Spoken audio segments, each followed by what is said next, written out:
Now, we're interviewing Mr. Willie Arbuckle today, and should be interesting watching the sun go in and out of the clouds. So we're going to see a little light changes here. You should be good for a while. Yeah.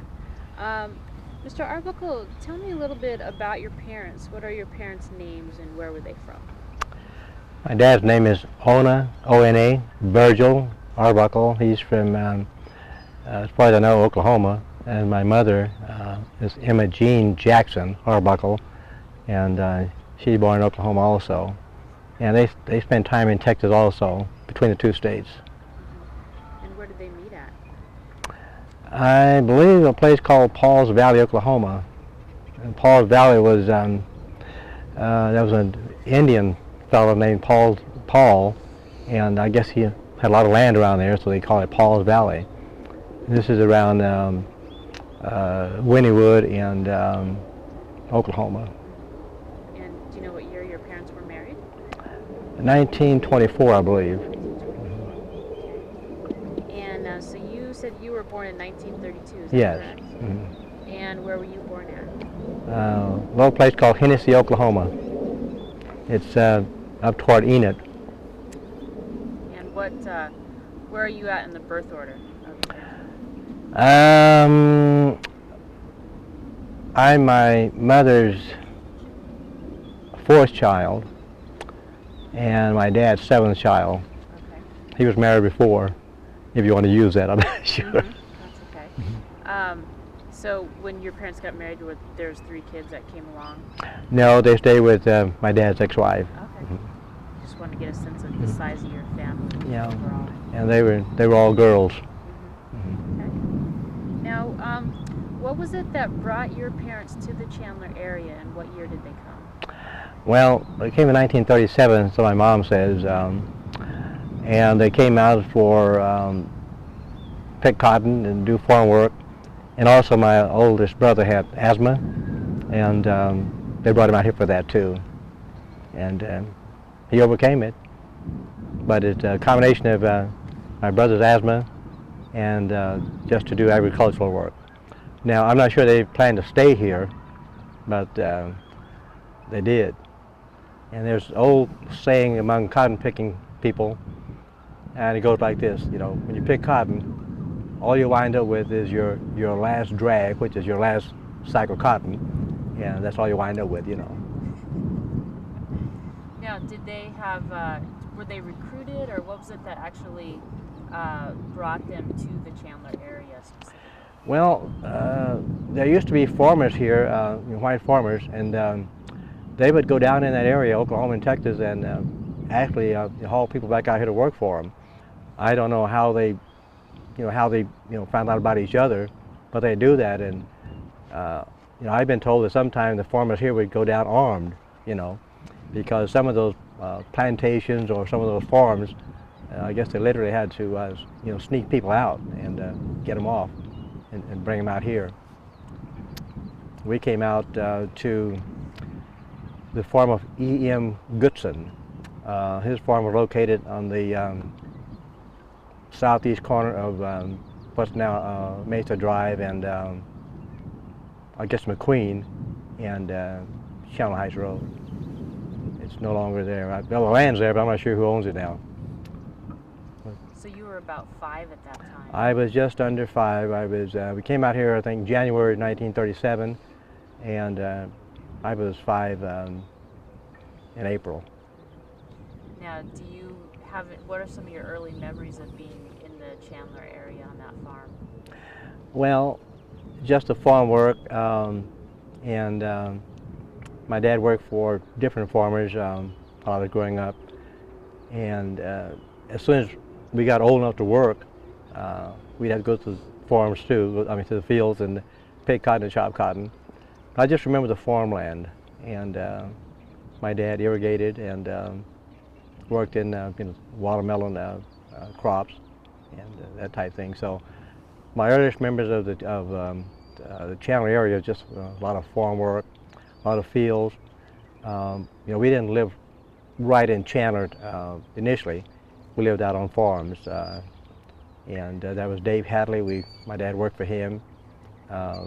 I remember those two names good, E.M. Goodson and Dave Hadley. And my dad worked for both of those farmers. And eventually, we moved to Gilbert just a very short period of time. And we were living in Gilbert when my dad died. We were just south of, I guess, city limits on a farm. And he passed away while we lived there. And then we went down to a place called 11 Mile Corner. And it's named that way because it's supposed to be 11 miles from Casa Grande, 11 miles from Coolidge, and 11 miles from Eloy. And there was a lot of cotton down there. And so we stayed there not very long. And then my mom moved into the Chandler area closer. It was actually still in the county, Maricopa County, on Saragossa Street. We were about the third lot, I believe. Well, no. When she first moved there, we were about the middle of the block of Saragossa Street between Arizona Avenue and the Southern Pacific Railroad tracks. We were about halfway down Saragossa Street. Later, when I was about 13, my mom and my brother working together in the fields, they were able to buy a home, and it was at 24 East Saragossa, and the old home place stayed there for a number of years. It's torn down now. In fact, the labor center, for the Mexican laborers that congregate on the street, the Spanish Methodist Church there on the corner of it's actually a corner of either Fairview or Saragossa and Arizona Avenue. The church there purchased my lot. They didn't buy it directly from me. I sold it to somebody else. But that day labor camp, part of that is, it's not a camp, but the building, part of that is on the lot that we used to own. Okay. And so we were just outside the city limits of Chandler, just south of it. But we didn't know that at the time. We thought it was Chandler, And we'd walk back and forth from town, and everything was completely segregated. Movie theaters, stores. Well, stores, you could go in the stores, but restaurants, they hand you your sandwich out the back door.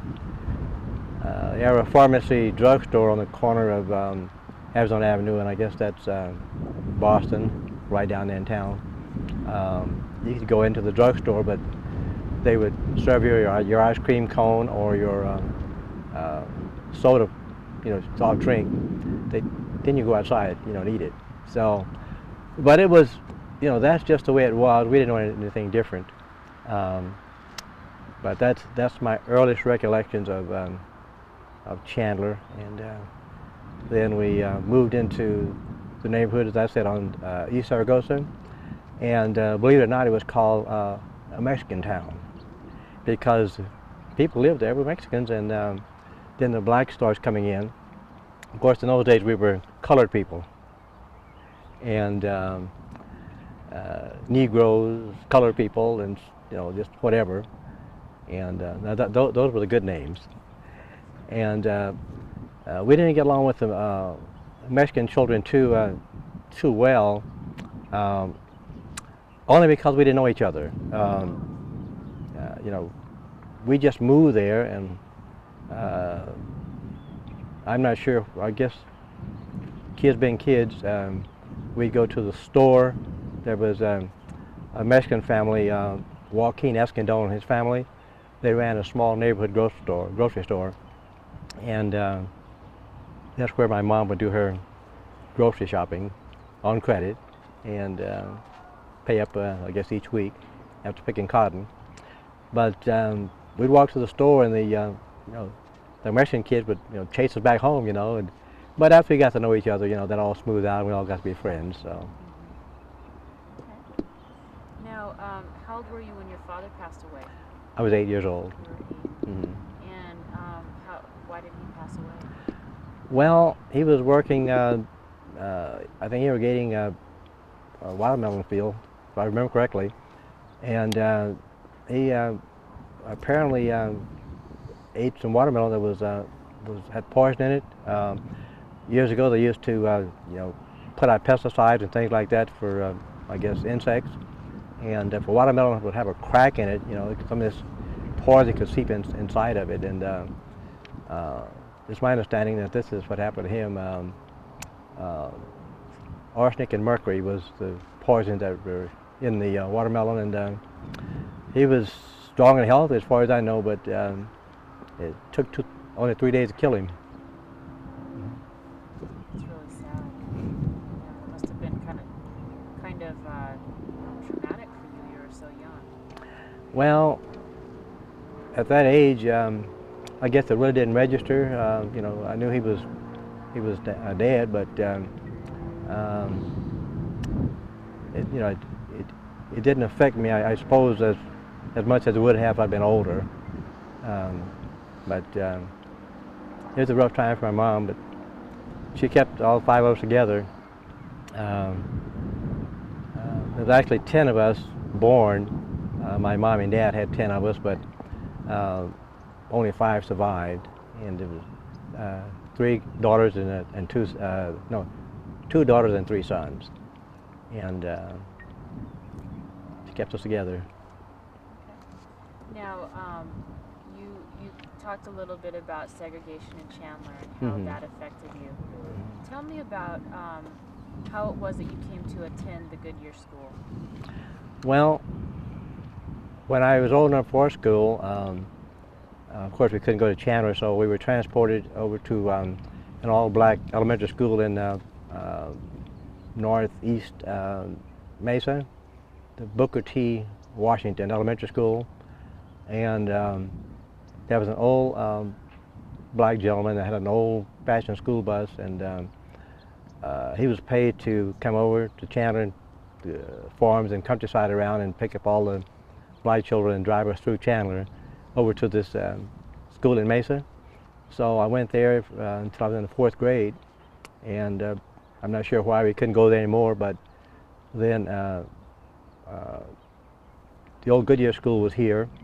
So what Chandler School District would do, they would bus us, out of the Chandler area out to Goodyear, and then the white students that went to these 4 freestanding buildings here in the Goodyear area, they would load onto the bus that we got off of, and we took over their school, and they'd be transported into the schools in Chandler.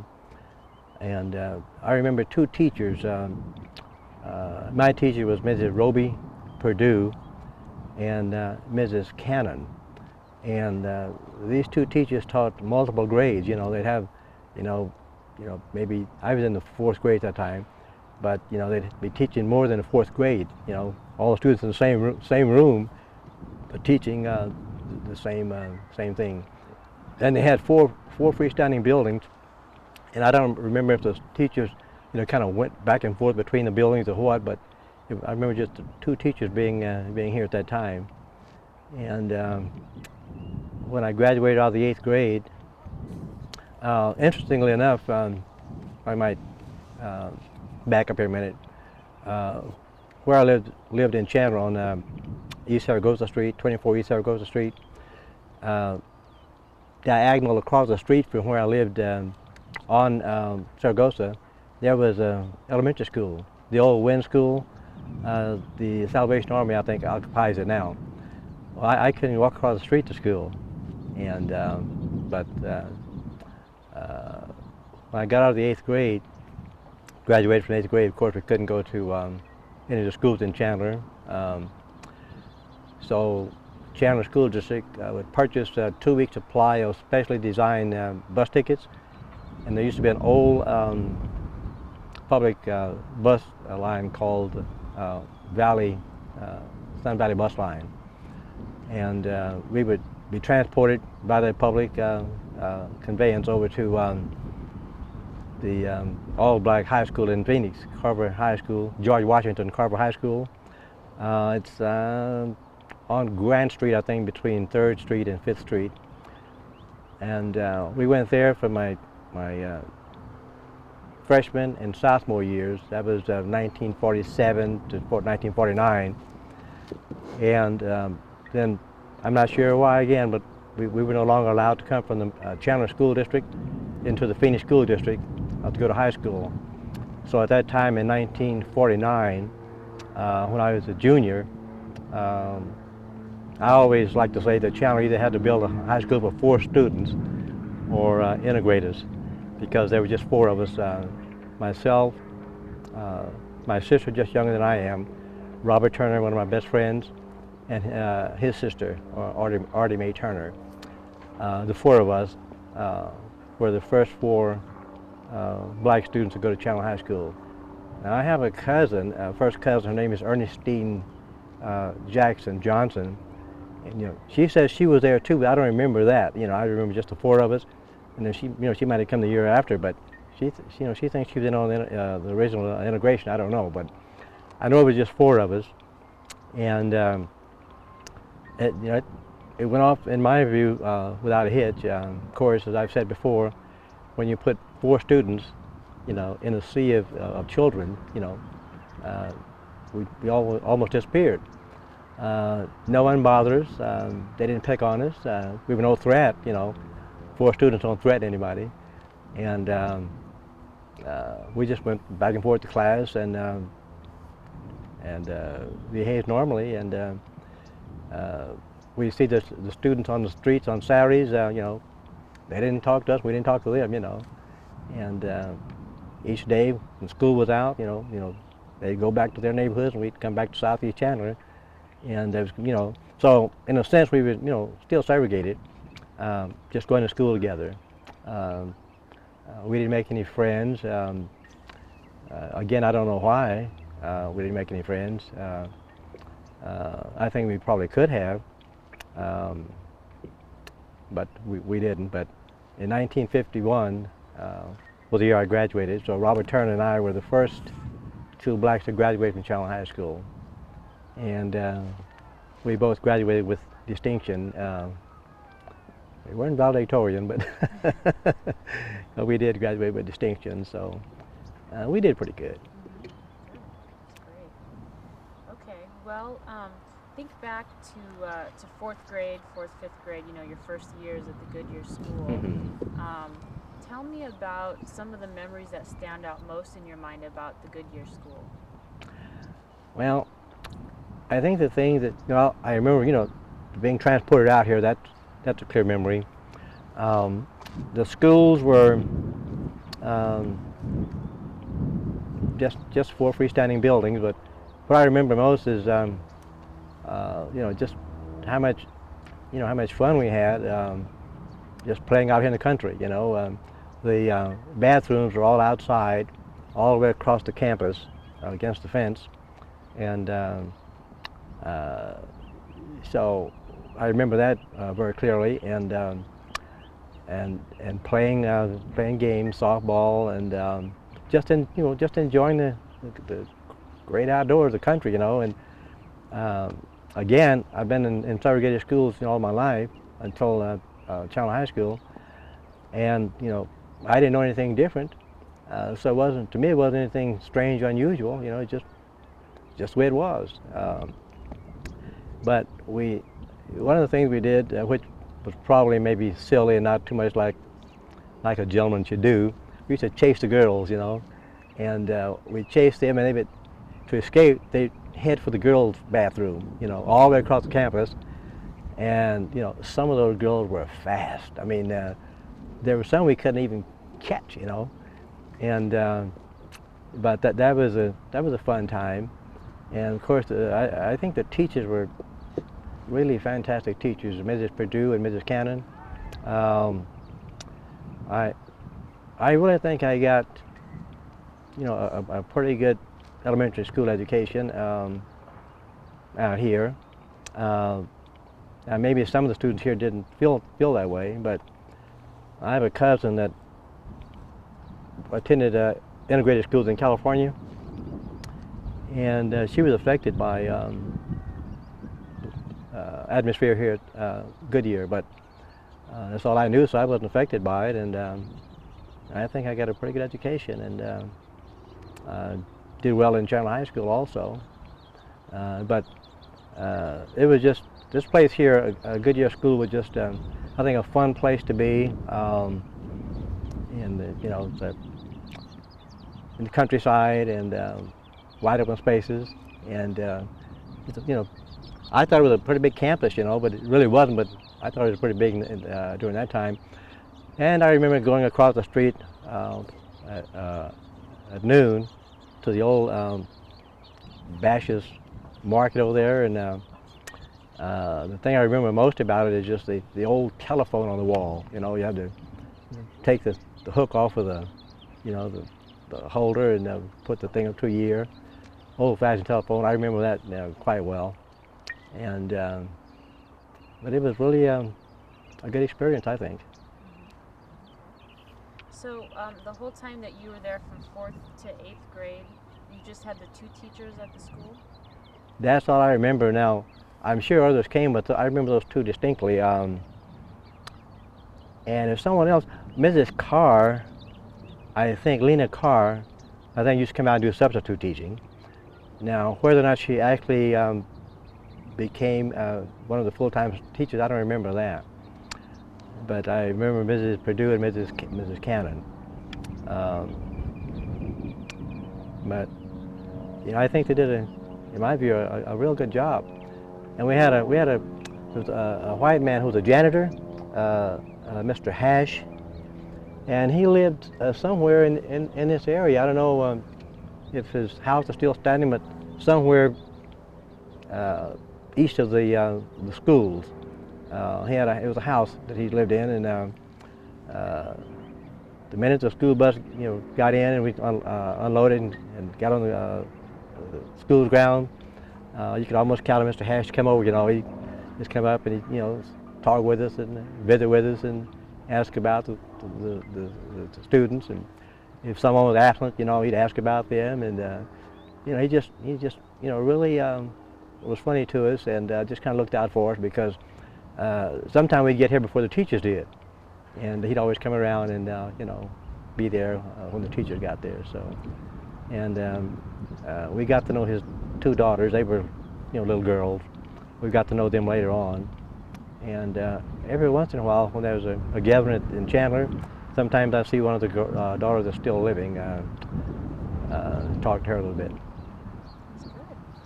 So he was kind of the adult supervision before the teachers got there. I guess. Now, I remember reading in some of the newspaper articles they talked about little programs that happened at the Goodyear School. Do you have any memories of, like maybe a music program or games, sports, anything outside of the academic aspect of the school that kind of stands out in your mind? Well, we had very limited equipment, playground equipment. We had, I remember mostly just softball. We played a lot of softball, and it was the old, slow pitch, easy to hit, and we enjoyed that a lot. We didn't have any basketballs and no soccer balls, no footballs, none of that. Just basically softball. That's basically the game we played on a daily basis. I don't remember any program like plays or anything like that. I don't remember anything like that.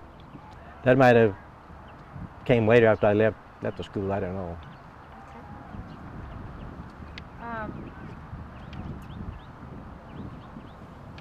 Tell me, I want to ask again about your experience with integration. Once this was your junior year when you were integrated into Chandler High. Can you think back and tell me what you remember about your first day there in Chandler, and this was going to be a new experience for you. You'd been in a segregated school your whole life, and you were going to be now integrated. And what were you thinking? What were you feeling? What was that first day like? Well, I'm sure there was apprehension, because we had no clue as to what would go on. But we came in, and I think one of the first things we did was go into the office, principal's office, and get squared away like that. And of course, we got our class assignments and our books, and then we just started attending class, and we had no idea, at least I didn't, what to expect. So there were times, I guess, when I didn't do as well in school.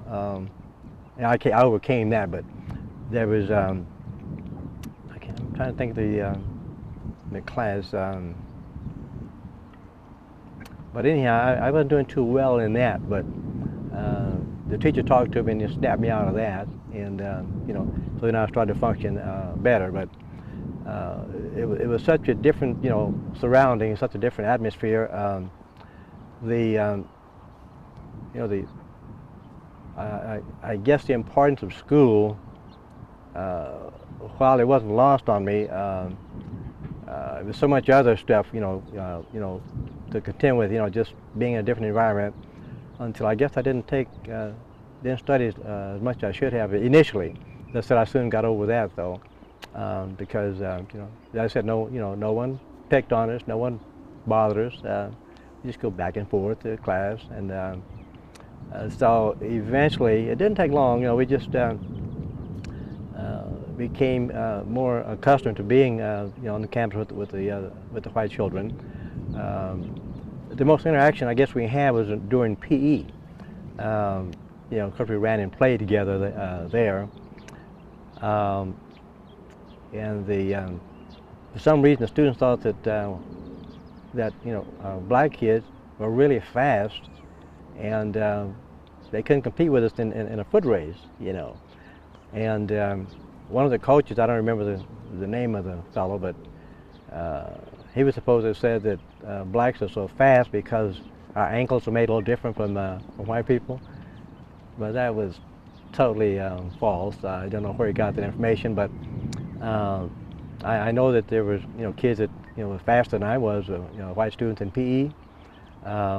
Weston Hooks was he ran track for Chandler, and he ran 100 yards, I think, in about 10. I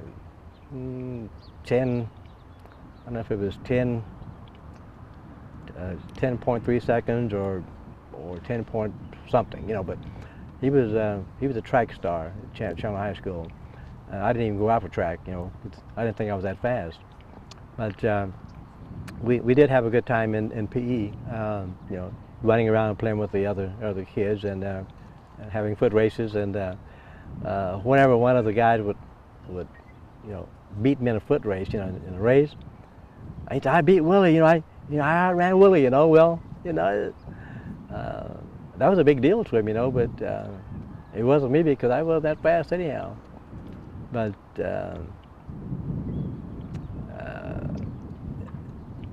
it was just different than going to school with black students, just different. But once we got accustomed, or once I got accustomed to being in that environment, then I could study and do the work that I was doing at the other high school. So it didn't take long to overcome that. There are some teachers that I remember particularly well, stand out in my mind, and Mrs. Sozier, I remember her name now, Mrs. Etta Sozier. I believe she was my English teacher, and she was really a nice lady, really nice, and kind-hearted. And I believe that she was also, I guess I still do this, she was, I think, a class sponsor for the class of '51. I think she was a sponsor, and I think Mr. Tom Pendergast, I think, was too. I might be mistaken, but I think those two were our class sponsors. But she was a very nice lady, and I remember Mrs. Pollard. She was my typing teacher, and she was a nice lady too. She would get frustrated sometimes with me because I couldn't type, and but it was my fault. It wasn't anything personal. It was just that I guess she wanted me to do good in typing and get on with it, and I was kind of holding up the process because an assignment that was supposed to be done or completed, I have to go back over because I didn't get it right, or I got made too many mistakes in typing, and so that frustrated her. But it was just not a personal thing. It was just a teacher, I think, kind of disappointed with my performance, But I finally got through typing. Mrs. Daly was our English literature teacher, and she was quite stern. Again, you know, she was mean, you know, but